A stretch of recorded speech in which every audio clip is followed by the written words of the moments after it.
Welcome to this episode of the Limitation Is A Mirage podcast. Today was my first day back in front of real live human people.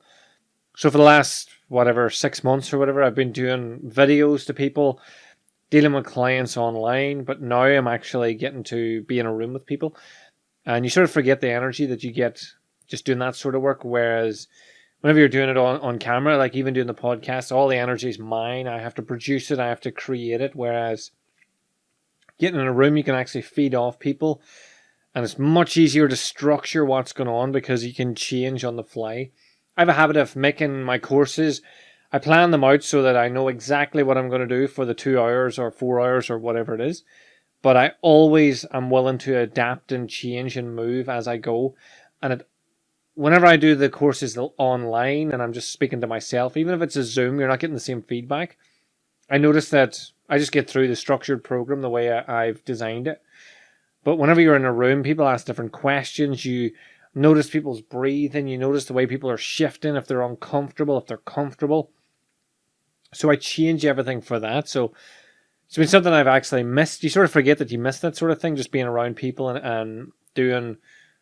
That's why I get into this, is to help people, and the easiest way to help people is to be there for them. So I integrate, I talk about this a lot, I integrate my body language, my observation, my martial arts, my hypnotherapy, everything into what I teach. So actually just being in a room and being able to see what's going on and see how the people are reacting. I sort of forgot how important it is and how good I am at that. Like, I know I study a lot, and that might sound very egotistical, but I know I'm very good at watching people, observing, feeling the room. So I've had 15 years of experience talking in front of groups and 20 years in martial arts. So I think I'm at the point now where I've earned the right to say that I know I'm good at it. So it got me thinking then when I came on to do the podcast about how a lot of people have closed down since lockdown. They've shut themselves off, or they can't do the things that they used to do, or the routine that they used to do, so they just don't do anything. Like, I know I did it for a wee bit whenever the gym closed. I didn't train. I probably trained at about 20% of what I was training. Just doing enough to maintain. My flexibility completely went to shit because I didn't do any of that. I did wee bits of mobility and stuff, but nothing really focused to actually make myself better. And then I sat in front of a computer creating my programs for hours a day, so that actually created a negative effect on my body. But because I was out of my routine and out of my wee zone of how I normally live, my wee bubble, I didn't do them things, but I still maintained everything else that helps me feel good. I still did my meditations. I still read things that I think that are going to help improve my business, improve my life, improve the way I interact with people. Then whenever I started to work today, like whenever I was in an actual room with people, it started to make me think about all the clients that I've been dealing with over lockdown, and a lot of the things that people have give up.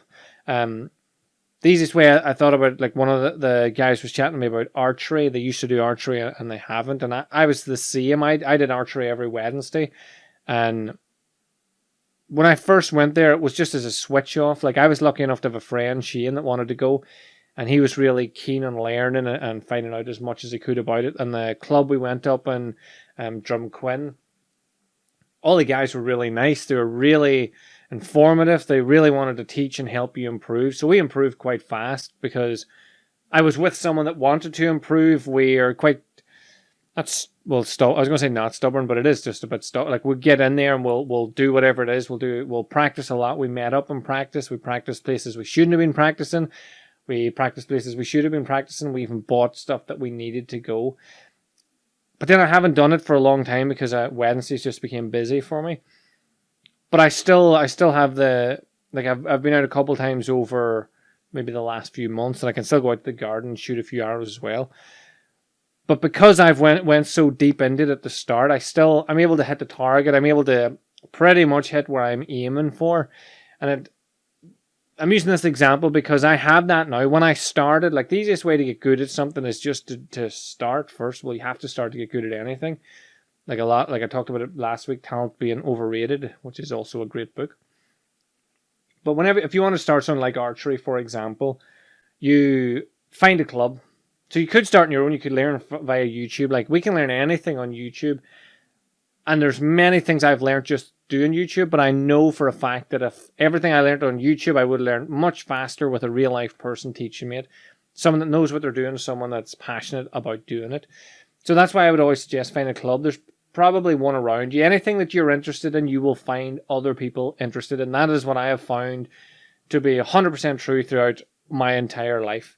Everything that I got into when I got into martial arts, I started to find people that loved martial arts. When I got into juggling, magic, hypnotherapy, everything that I've got into, I've found other people. So you will definitely find someone that's interested. When we first started, we didn't even need to buy our own kit. The club had their own club kit that they teach you the basics, and then they'll tell you what to buy and how to get started. And then it's just about going out and doing it.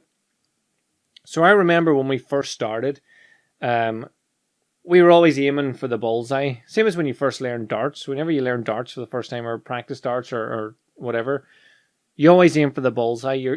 Because, well, I don't know about you, but whenever we play darts, I'm quite good at math, but I always thought the bullseye was the best. Actually, I remember watching Peep Show and thinking that's exactly what I thought when Jez and Peep Show said he was asked, is he aiming for the bullseye? And he was like, of course I am. It's the best part of the board. Look at it. It's red and it's in the center and it's really hard to hit. It's obviously the best. And obviously it's not triple 20 is the best thing to aim for, just in case you didn't know. But the bullseye seems the most obvious place to go. So whenever I first was training, I was aiming bullseye and the arrows are going all over the place. And then one of the guys was like, just create a group. Just aim and aim and aim and try to hit the same spot first till you can get like 5 or 6 in a group. And then move the bunch to the bullseye. That's what you should do. Don't aim for the bullseye. Aim to get groupage and then move the groupage down. One of the things I did enjoy about archery as well, on a side note, is how innuendo-y it was. Like, they were talking about cocks and shafts and they just didn't have a clue that like, initially me and Shane thought they were taking the piss out of us, but turns out they weren't. They just were very genuine about their sport, and just happens that some of it's called a cock and some's called a shaft and other such glorious names that were innuendo-y that I found hilarious. But that's a side note. So like, if you want to get better at archery, that's what you do. And then you practice, you develop the muscles you need. If you wanted to get really good, you develop the muscle that you need to draw the bow. You focus on your breathing and relaxation. I just realized that last week I talked about Kevin Costner being the best Robin Hood, and that's not why I got into archery. I got into archery just to relax, but it's just a bonus that I'm more like Kevin Costner now. But even focusing on your breathing, like if you're holding the bow and you're panting or moving, it's going to move the whole bow. And even before I knew anything about archery, I knew that was a thing. I knew that the more I could control and relax my body, the better. And then when I went to archery, I knew that shooting, you have to relax. And the idea, for me, I always held my breath. I'd breathe in as I pulled the bow. And then I would hold until I shot. And that actually came from a random place. It came from Metal Gear Solid, the PlayStation game. There's a scene in it where you had to sniper a guy, and you had to take it like a diazepam or a diazepam or something to relax you, and you could feel the pack vibrate, and then you relax out, and then you could take your shot. So I suppose the point of adding that is like a lot of my ideas, a lot of things that I know work and I've tried, like they're in things like all other aspects of my life. Like when I used to play computer games, taking the idea from Resident Evil from Metal Gear Solid to relax and hold the breath, to hold the body, and then release and then breathe. So not breathe and release. It was release the arrow and then breathe. So like any sport, if you wanted to get better at it, like when I wanted to get better at magic, I know it's not a sport, but I learned a lot from Steve, the guy I lived with. And then when I moved home, there was nobody around me at the start that I could practice with. And then there was no one that really wanted to go the mentalism route like I did. So a lot of it I had to learn. I started off with reading books and YouTube. And then I realized that I'd be faster at this if I just got someone that knows what they're doing. So once you learn something, you start to get better. I think if you can create a passion for it, if you're doing it and you're not enjoying it, then just don't do it. It's a waste of your time. But if you're doing it and you enjoy it, try to see how that can sneak into the rest of your life. Like, how does archery fit into the rest of my life? Well, the main and most important thing for me with archery was I went there to switch off. I wasn't in charge. I didn't have a clue what I was doing. Shane was there learning and talking to all the guys about different cocks and whatever he was on about. I just wanted to shoot arrows and not be expected to be good and not be expected to like answer any questions or anything. Even when new people came, they just knew to look at me. I wasn't there to be asked how to do this stuff. I was just shooting arrows. But if I take the actual skill, it helped me develop my focus in another way. Like, I love doing focus drills. I love doing mental toughness stuff. So just holding and aiming and being steady and focused and trying to get to a target when there's all this stuff going around. Learn how to switch off in general, but learning how to switch off. Even when people are talking to me, switch that off and just shoot and just be fully relaxed and committed to that moment. That's what I really loved about it. And then when I look at all the other things that I do, the magic, like whenever I'm playing my deck of cards, I'm just in that moment of doing that. My hands are just automatically doing it because I've geeked out and practiced enough. But when I focus on it and feel it, it becomes like a meditative thing for me. I'm always trying to develop the fundamentals. Like, everything I do is designed towards longevity of life. But for me, longevity of life has to be a long, healthy life, not just live forever. Like, if I was allowed to live forever, but I was going to like be in pain for most of it, or it was just going to be shit, then there'd be no point. But if I'm going to be super healthy and strong and live a productive, energetic, exciting life, then that will be awesome. So that's what I try to do. It's why, again, Wolverine's my favorite superhero, because I feel like most of his traits I can develop myself. I can become stronger, more agile. I can become more aware, more alert. I can heal faster if I eat better and sleep better and everything. So it's not really like Cyclops, for example, shooting a big laser beam from his eye. No matter what sort of training I do, I can't imagine that becoming a thing. So within my realm of belief, I believe that I can get closer to Wolverine than any other superhero with powers. Like, obviously, I could just earn a shitload of money and become Batman, but that's not what I want to do. I want to be Wolverine instead.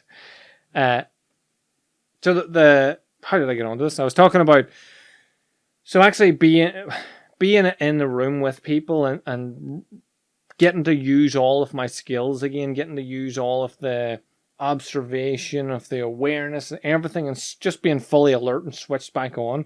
It reminds me why I do so much study in so many different areas. It reminds me of why I'm so passionate about all the things that I do, because it leads me to achieve a much better understanding of the people I'm with, understanding of the surroundings I'm in, and understanding of myself personally. So I'm not saying this isn't just for people who work with people or counseling or therapy or anything like that. It's just about being aware in general. The more aware you are of yourself, the healthier you'll be, the more switched on you'll be. Like in that group, I was talking about anxiety, and I worked solely on anxiety for a few years. One of the things that came up quite a bit was people would say, it just happens. I'd just be walking around, all of a sudden I'm all happy and everything's normal, and then boom, I just get really anxious or panicked or freaked out, and there's no reason for it. It just happens. And then I would explain to them that there's always a trigger. It might be a smell, it could be something you hear, something you see, something you taste.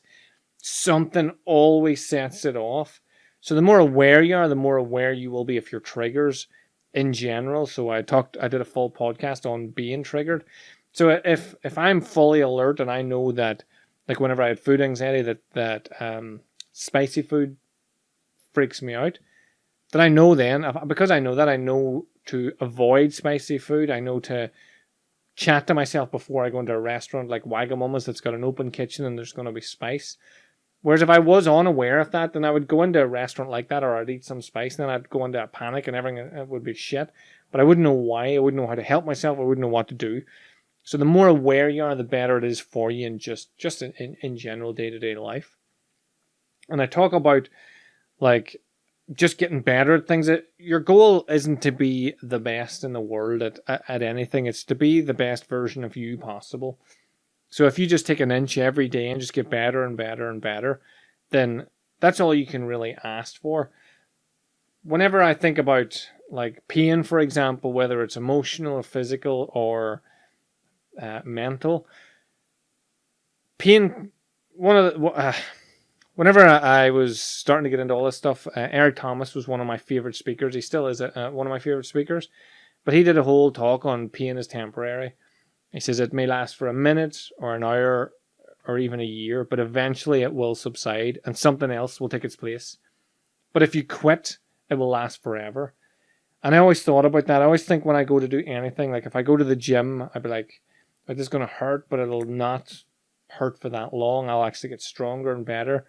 When I was going in to do exams and stuff, and I was a bit freaked out about it, like not school exams, didn't give a shit about them, but when I was doing my hypnotherapy stuff and qualification for kinesiology and Reiki and all that stuff, a part of me was a bit freaked out, and I was like, right, I'm freaked out and I could quit and just go home, but that's not going to fix anything. It's not going to make me feel any better. So whenever I think about achieving anything, I think about the reason that would have held me back in the past, and I think about that is probably what holds most people back now than at the time. So it's usually a pain. You're afraid. You want to move away from it, but in my head, that comes into my head where it's just him saying like pain is temporary. And whenever I hear that, it just helps me. It reminds me of what I'm doing and why I'm doing it, like what I want to achieve, who I want to be. And then, like the same thing happens when I go to the gym, or not the gym, sorry, whenever the gym is the pain one.